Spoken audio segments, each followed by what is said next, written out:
Okay, I'm reading the plague. This is part 3, chapter 1. Thus, week by week, the prisoners of plague put up what fight they could. Some, like Rambert, even contrived to fancy they were still behaving as free men and had the power of choice. But actually, it would have been truer to say that by this time, mid-August, the plague had swallowed up everything and everyone. No longer were there individual destinies, only a collective destiny, made of plague and the emotions shared by all. Strongest of these emotions was the sense of exile and of deprivation, with all the cross currents of revolt and fear set up by these.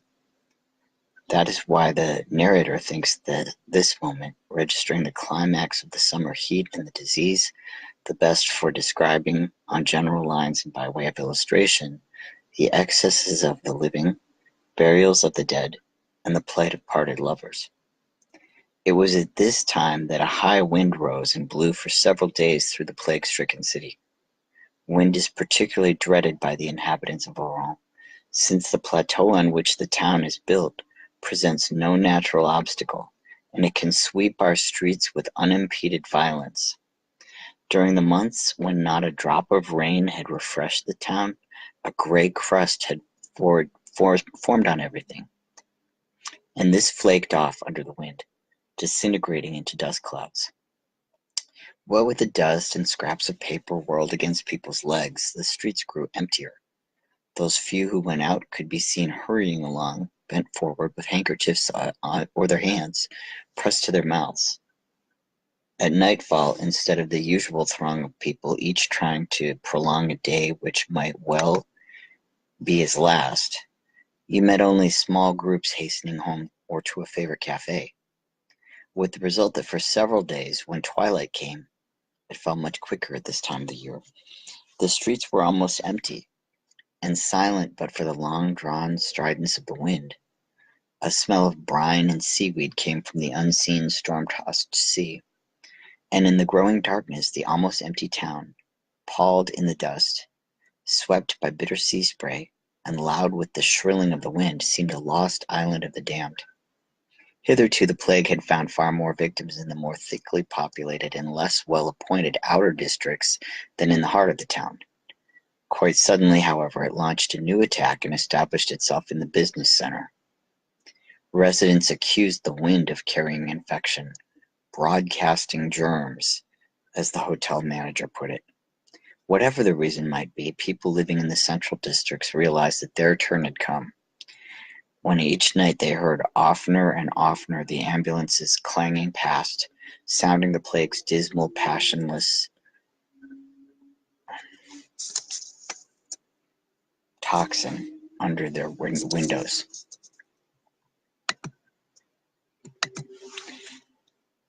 The authorities had the idea of segregating certain particularly affected central areas and permitting only those whose services were indispensable to cross the cordon.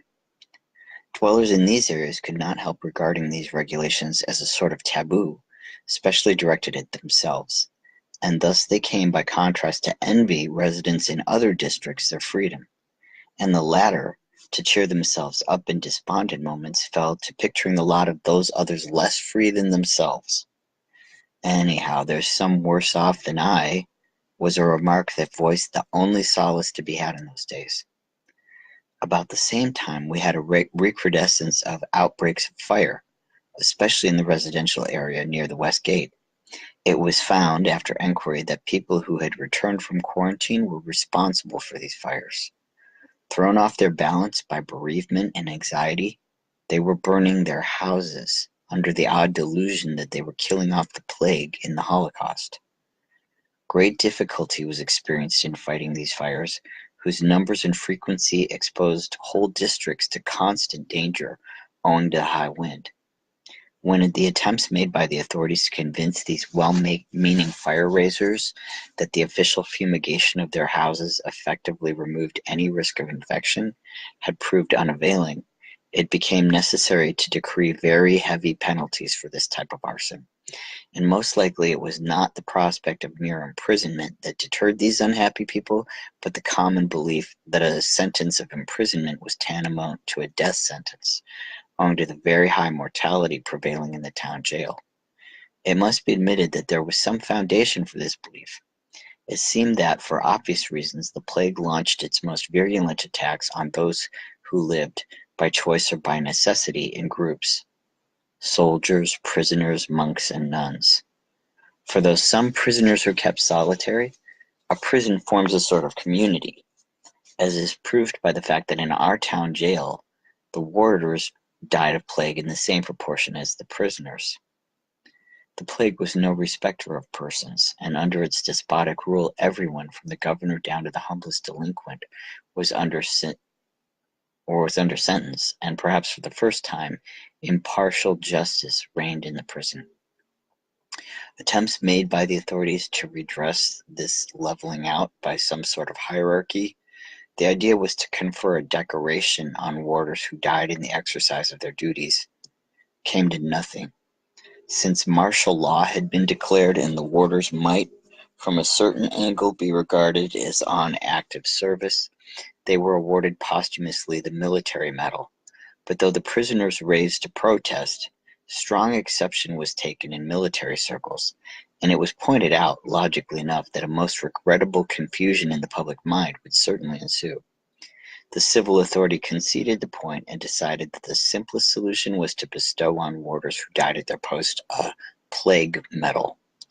Even so, as regards the first recipients of the military medal, the harm had been done, and there was no question of withdrawing the decoration from them. The military were still dissatisfied. Moreover, the plague medal had the disadvantage of having far less moral effect than that attaching to a military award, since in the time of pestilence a decoration of this sort is too easily acquired. Thus nobody was satisfied.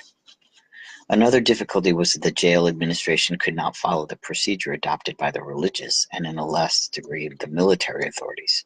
The monks in the 2 monasteries of the town had been evacuated and lodged for the time being with religious-minded families. In the same way, whenever possible, small bodies of men had been moved out of barracks and billeted in schools or public buildings. Thus the disease, which apparently had forced on us the solidarity of a beleaguered town, disrupted at the same time long-established communities, and sent men out to live as individuals in relative isolation. This, too, added to the general feeling of unrest. Indeed, it can easily be imagined that these changes, combined with the high wind, also had an incendiary effect on certain minds. There were frequent attacks on the gates of the town, and the men who made them now were armed. Shots were exchanged, there were casualties, and some few got away. Then the sentry posts were reinforced, and such attempts quickly ceased. Nonetheless, they sufficed to start a wave of revolutionary violence, though only on a small scale. Houses which had been burnt or closed by the sanitary control were looted.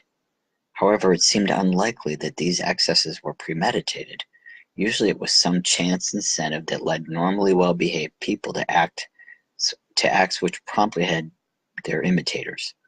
Thus you sometimes saw a man, acting on some crazy impulse, dash into a blazing house under the eyes of its owner, who was standing by, dazed with grief, watching the flames. Seeing his indifference, many of the onlookers would follow the lead given by the first man, and presently the dark street was full of running men, changed to hunched, misshapen gnomes by the flickering glow from the dying flames and the ornaments or furniture they carried on their shoulders. It was incidents of this sort that compelled the authorities to declare martial law and enforce the regulations deriving from it. 2 looters were shot, but we may doubt if this made such impression on the others. With so many deaths taking place every day, these 2 executions went unheeded, a mere drop in the ocean. Actually, scenes of this kind continued to take place fairly often, without the authorities making even a show of intervening. The only regulation that seemed to have some effect on the populace was the establishment of a curfew hour. From 11 onwards, plunged in complete darkness, Oran seemed a huge necropolis. On moonlight nights, the long straight streets and dirty white walls, nowhere darkened by the shadow of a tree, their peace untroubled by footsteps or a dog's bark, glimmered in pale recession. The silent city was no more than an assemblage of huge inert cubes, between which only the mute effigies of great men, carapaced in bronze, with their blank stone or metal faces, conjured up a sorry semblance of what the man had been. In lifeless squares and avenues, these tawdry idols lorded it under the lowering sky, stolid monsters that might have personified the rule of immobility imposed on us, or anyhow its final aspect, that of a defunct city in which plague, stone, and darkness had effectively silenced every voice. But there was darkness also in men's hearts, and the true facts were as little calculated to reassure our townsfolk as the wild stories going round about the burials. The narrator cannot help talking about these burials, and a word of excuse is here in place, for he is well aware of the reproach that might be made him in this respect. His justification is that funerals were taking place throughout the period, and in a way he was compelled, as indeed everybody was compelled, to give heed to them. In any case, it should not be assumed that he has a morbid taste for such ceremonies. Quite the contrary, he much prefers the society of the living. And to give a concrete illustration, sea bathing. But the bathing beaches were out of bounds, and the company of the living ran a risk, increasing as the days went by, of being perforce converted into the company of the dead. That was indeed self-evident. True, one could always refuse to face this disagreeable fact, shut one's eyes to it or thrust it out of mind. But there is a terrible cogency in the self-evident. Ultimately, it breaks down all defenses. How, for instance, continue to ignore the funerals on the day when somebody you loved needed one? Actually, the most striking feature of our funerals was their speed. Formalities had been whittled down and, generally speaking, all elaborate ceremonial suppressed. The plague victim died away from his family, and the customary vigil beside the dead body was forbidden, with the result that a person dying in the evening spent the night alone, and those who died in the daytime were promptly buried. Needless to say, the family was notified, but in most cases, since the deceased had lived with them, its members were in quarantine and thus immobilized. When, however, the deceased had not lived with his family, they were asked to attend at a fixed time. After, that is to say, the body had been washed and put in the coffin, and when the journey to the cemetery was about to begin. Let us suppose that these formalities were taking place at the auxiliary hospital of which Dr. Rio was in charge. This converted school had an exit at the back of the main building. A large storeroom giving on the passage contained the coffins. On arrival, the family found a coffin already nailed up in the passage. Then came the most important part of business, the signing of official forms by the head of the family. Next, the coffin was loaded onto a motor vehicle, a real hearse or a large converted ambulance. The mourners stepped into one of the few taxis still allowed to ply, and the vehicles drove hell for leather to the cemetery by a route avoiding the center of the town. There was a halt at the gate where police officers applied a rubber stamp to the official exit permit, without which it was impossible for our citizens to have what they call a last resting place. The policemen stood back, and the cars drew up near a plot of ground where a number of graves stood open, waiting for inmates. A priest came to meet the mourners, since church services at funerals were now prohibited. To an accompaniment of prayers, the coffin was dragged from the hearse, roped up, and carried to the graveside. The ropes were slipped, and it came heavily to rest at the bottom of the grave. No sooner had the priest begun to sprinkle holy water than the first sod rebounded from the lid. The ambulance had already left and was being sprayed with disinfectant, and while spadefuls of clay thudded more and more dully on the rising layer of earth, the family were bundling into the taxi. A quarter of an hour later, they were back at home. The whole process was put through with the maximum of speed and the minimum of risk. It cannot be denied that anyhow in the early days, The natural feelings of the family were somewhat outraged by these lightning funerals, but obviously in time of plague, such sentiments can't be taken into account, and all was sacrificed to efficiency. And though to start with the morale of the population was shaken by this summary procedure, or the desire to have a proper funeral is more widespread than is generally believed, as time went on, fortunately enough, the food problem became more urgent, and the thoughts of our townsfolk were diverted to more instant needs. So much energy was expended on filling up forms, hunting around for supplies, and queuing up that people had no time to think of the manner in which others were dying around them, and they themselves would die one day. Thus the growing complications of our everyday life, which might have been an affliction, proved to be a blessing in disguise. Indeed, had not the epidemic, as already mentioned, spread its ravages, all would have been for the best. For then coffins became scarcer. Also, there was a shortage of winding sheets and of space in the cemetery. Something had to be done about this, and one obvious step, justified by its practical convenience, was to combine funerals and, when necessary, multiply the trips between the hospital and the burial place. At one moment, the stock of coffins in Ria's hospital was reduced to 5. Once filled, all 5 were loaded together in the ambulance. At the cemetery, they were emptied out, and the iron gray corpses put on stretchers and deposited in a shed reserved for that purpose to wait their turn. Meanwhile, the empty coffins, after being sprayed with antiseptic fluid, were rushed back to the hospital, and the process was repeated as often as necessary.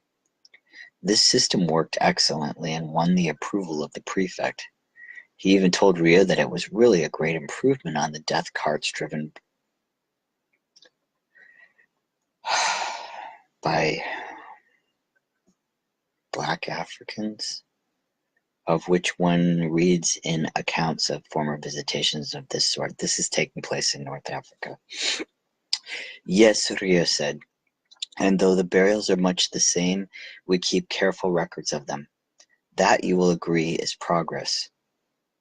Successful, however, as the system proved itself in practice, there was something so distasteful in the last rites as now performed that the prefect felt constrained to forbid relations of the deceased being present at the actual interment.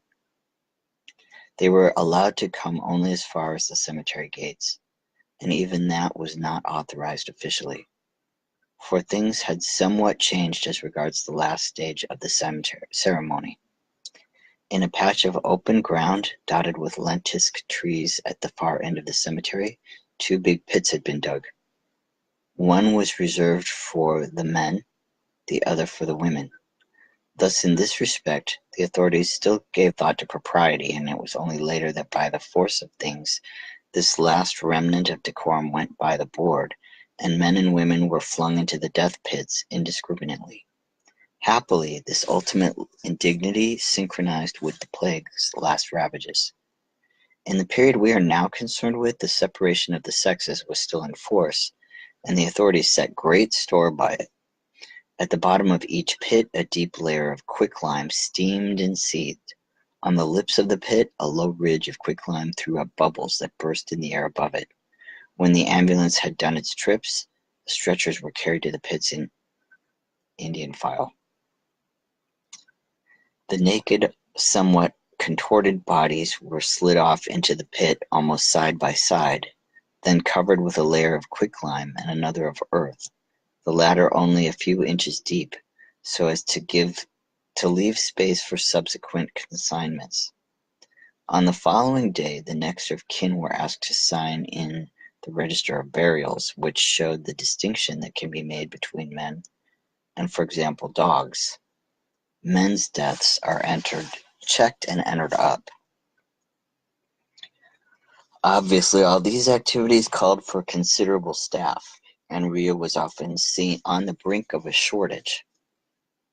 Many of the grave diggers, stretcher bearers, and the like, public servants to begin with, and later volunteers, died of plague. However stringent the precautions, sooner or later contagion did its work. Still, when all is said and done, the really amazing thing is that so long as the epidemic lasted, there was never any lack of men for these duties. The critical moment came just before the outbreak touched high water mark, and the doctor had good reason for feeling anxious. There was then a real shortage of manpower, both for the higher posts and for the rough work, as Rhea called it. But paradoxically enough, once the whole town was in the grip of the disease, its very prevalence tended to make things easier, since the disorganization of the town's economic life threw a great number of persons out of work. Few of the workers thus made available were qualified for administrative posts, but the recruiting of men for the rough work became much easier. From now on, indeed, poverty showed itself a stronger stimulus than fear, especially since, owing to its risks, such work was highly paid. The sanitary authorities always had a waiting list of applicants for work. Whenever there was a vacancy, the men at the top of the list were notified, and unless they too had laid off work for good, they never failed to appear when summoned. Thus the prefect, who had always been reluctant to employ the prisoners in the jail, whether short-term men or lifers, was able to avoid recourse to this distasteful measure. As long as, he said, as they were unemployed, we could afford to wait. Thus, until the end of August, our fellow citizens could be conveyed to their last resting place, if not under very decorous conditions, at least in a manner orderly enough for the authorities to feel they were doing their duty by the dead and the bereaved. However, we may here anticipate a little and describe the pass to which we came in the final phase. From August onwards, the plague mortality was and continued such as to far exceed the capacity of our small cemetery. Such expedients as knocking down walls and letting the dead encroach on neighboring land proved inadequate. Some new method had to be evolved without delay. The first step taken was to bury the dead by night, which obviously permitted a more summary procedure. The bodies were piled into ambulances in larger and larger numbers, and the few belated wayfarers who, in defiance of the regulations, were abroad in the outlying districts after curfew hour, or whose duties took them there, often saw the long white ambulances hurtling past, making the night-bound streets reverberate with the dull clangor of their bells. The corpses were tipped pell-mell into the pits, and had hardly settled into place when spadefuls of quicklime began to sear their faces, and the earth covered them indistinctly in holes dug steadily deeper as time went on. Shortly afterwards, however, it became necessary to find new space and to strike out in a new direction. By a special urgency measure, the denizens of grants in perpetuity were evicted from their graves, and exhumed remains dispatched to the crematorium. And soon the plague victims likewise had to go to a fiery end. This meant that the old crematorium east of the town, outside the gates, had to be utilized. Accordingly, the Eastgate sentry post was moved further out. Then a municipal employee had an idea which greatly helped the harassed authorities. He advised them to employ the tram line running along the coastal road, which was now unused. So the interiors of tram cars and trailers were adapted to this new purpose, and a branch line was laid down to the crematorium, which thus became a terminus. During all the late summer and throughout the autumn, there could daily be seen moving along the road skirting the cliffs above the sea a strange procession of passengerless trams swaying against the skyline. The residents in this area soon learnt what was going on, and though the cliffs were patrolled day and night, little groups of people contrived to thread their way unseen between the rocks, and would toss flowers into the open trailers as the trams went by. And in the warm dankness of the summer nights, the cars could be heard clanking on their way, laden with flowers and corpses. During the first few days, an oily, foul-smelling cloud of smoke hung low upon the eastern districts of the town. These effluvia, all the doctors agreed, though unpleasant, were not in the least harmful.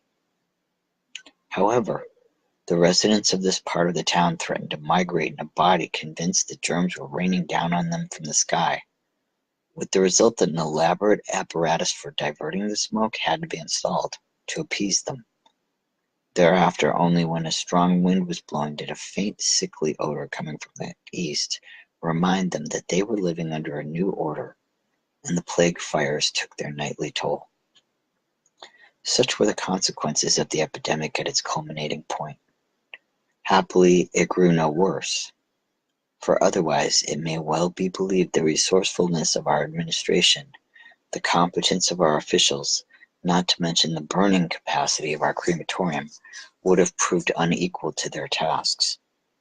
Rhea knew that desperate solutions had been mooted, such as throwing the corpses into the sea, and a picture had risen before him of hideous jetsam lolling in the shallows under the cliffs.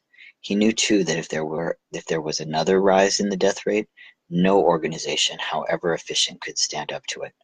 That men would die in heaps and corpses rot in the street, whatever the authorities might do, and the town would see, in public squares, the dying embrace the living in the frenzies of an all too comprehensible hatred or some crazy hope.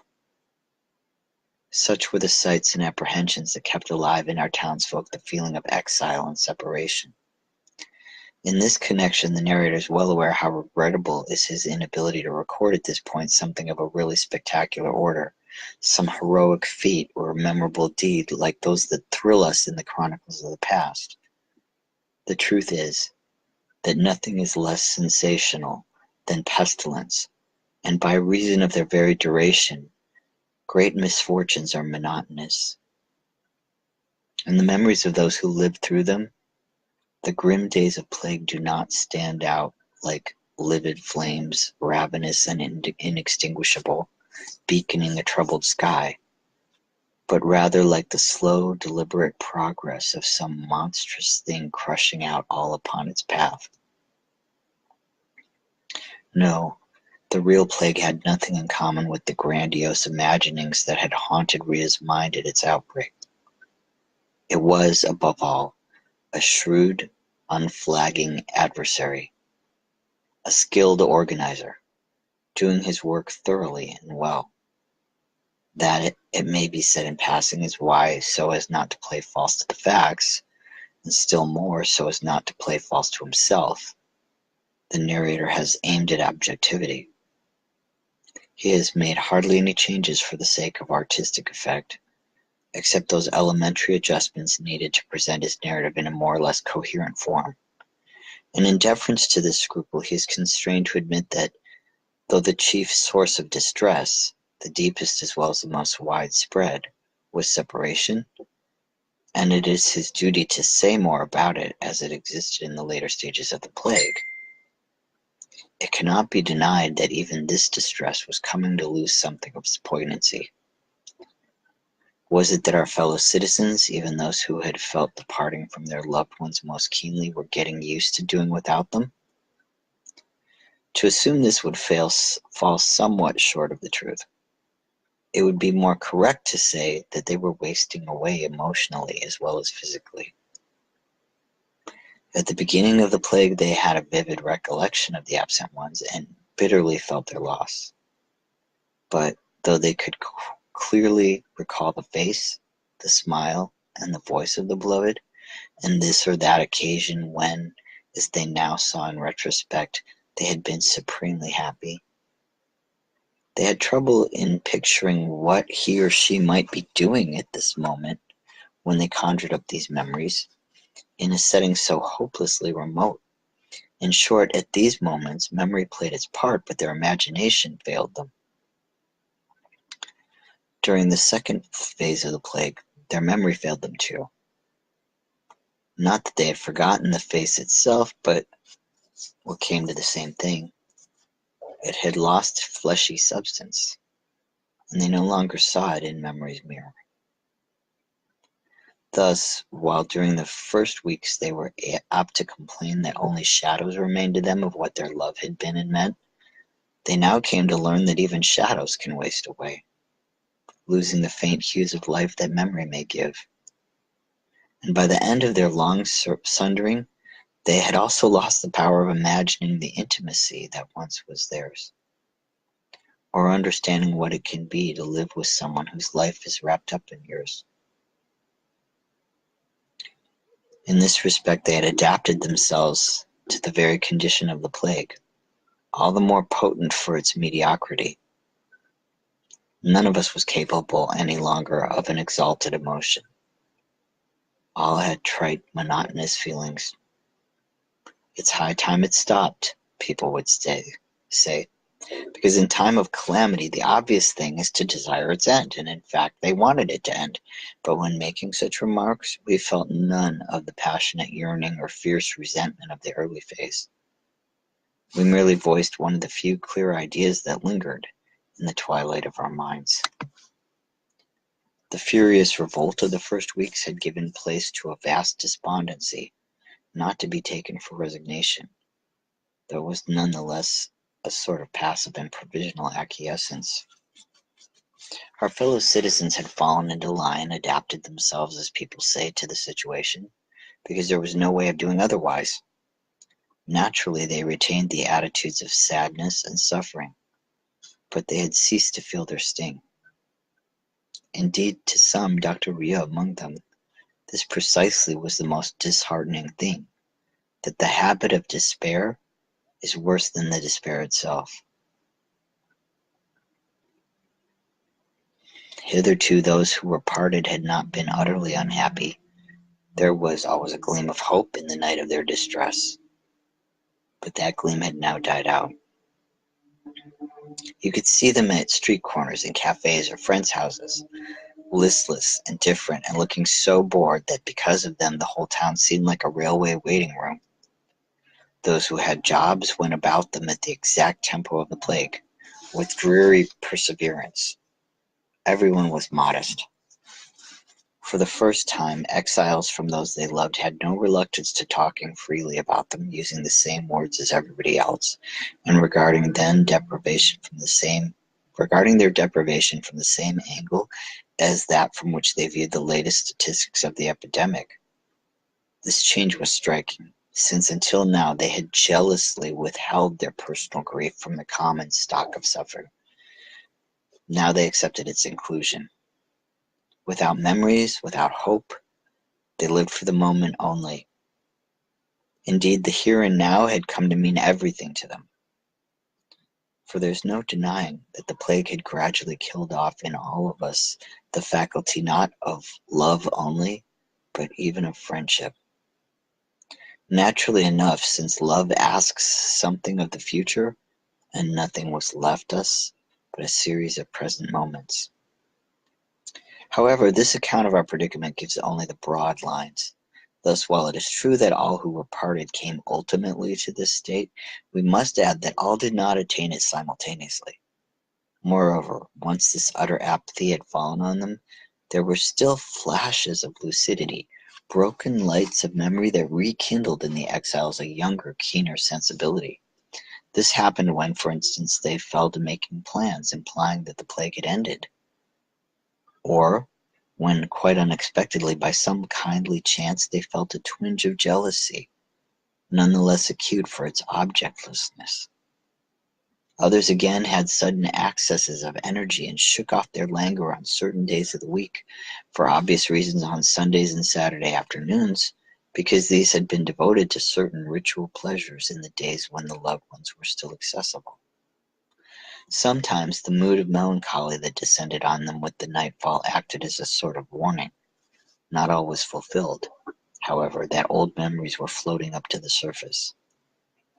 That evening hour, which for believers is the time to look into their conscience, is the hardest of all hours on the prisoner or exile who has nothing to look into but the void. For a moment it held them in suspense. Then they sank back into their lethargy. The prison door had closed on them once again. Obviously, all this meant giving up what was most personal in their lives. Whereas in the early days of the plague they had been struck by the host of small details that, while meaning absolutely nothing to others, meant so much to them personally, and thus had realized perhaps for the first time the uniqueness of each man's life. Now, on the other hand, they took an interest only in what interested everyone else.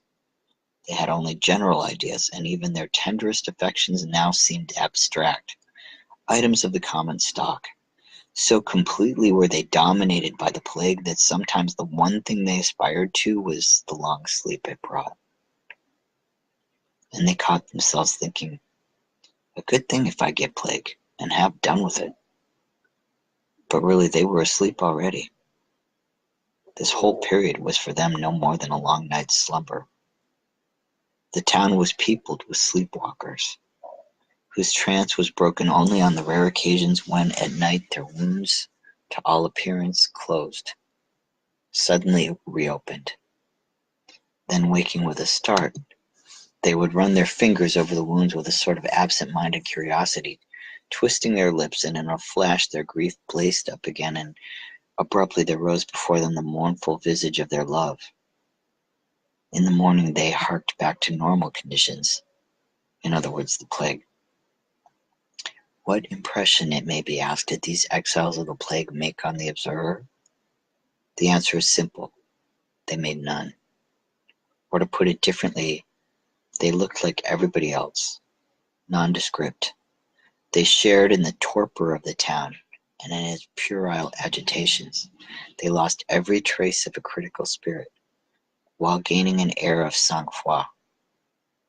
You could see, for instance, even the most intelligent among them making a show like all the rest of studying the newspapers or listening to the wireless, in the hope apparently of finding some reason to believe the plague would shortly end. They seemed to derive fantastic hopes or equally exaggerated fears from reading the lines that some journalist had scribbled at random, yawning with boredom at his desk. Meanwhile, they drank their beer, nursed their sick, idled or doped themselves with work, filed documents in offices, or played the gramophone at home, without betraying any difference from the rest of us. In other words, they had ceased to choose for themselves. Plague had leveled out discrimination. This could be seen by the way nobody troubled about the quality of the clothes or the food he bought. Everything was taken as it came. And finally, it is worth nothing that those who were parted ceased to enjoy the curious privilege which had been theirs at the outset. They had lost love's egoism and the benefit they derived from it. Now at least the position was clear. This calamity was everybody's business. What with the gunshots echoing at the gates, the punctual thuds of rubber stamps marking the rhythm of lives and deaths, the files and fires, the panics and formalities, all alike were pledged to an ugly but recorded death. And amidst noxious fumes and the muted clang of ambulances, all of us ate the same sour bread of exile, unconsciously waiting for the same reunion, the same miracle of peace regained. No doubt our love persisted, but in practice it served nothing. It was an inert mass within us, sterile as crime or a life sentence. It had declined on a patience that led nowhere, a dogged expectation. Viewed from this angle, the attitude of some of our fellow citizens resembled that of the long queues one saw outside the food shops. There was the same resignation, the same long sufferance, inexhaustible and without illusions. The only difference was that the mental state of the food seekers would need to be raised to a vastly higher power to make it comparable with the gnawing pain of separation, since this latter came from a hunger fierce to the point of insatiability. In any case, if the reader would have a correct idea of the mood of these exiles, we must conjure up once more those dreary evenings, sifting down through a haze of dust and golden light upon the treeless streets filled with teeming crowds of men and women. For characteristically the sound that rose towards the terraces still bathed in the last glow of daylight, now that the noises of vehicles and motors, the sole voice of cities in ordinary times, had ceased, was but one vast motor of low voices and incessant footfalls. The drumming of innumerable souls timed to the eerie whistling of the plague in the sultry air above. The sound of a huge concourse of people marking time, a never-ending stifling drone that, gradually swelling, filled the town from end to end, and evening after evening gave its truest, mournfulest expression to the blind endurance which had ousted love from all our hearts. Okay, this story gets better. It's kind of dark before the dawn right now. Done.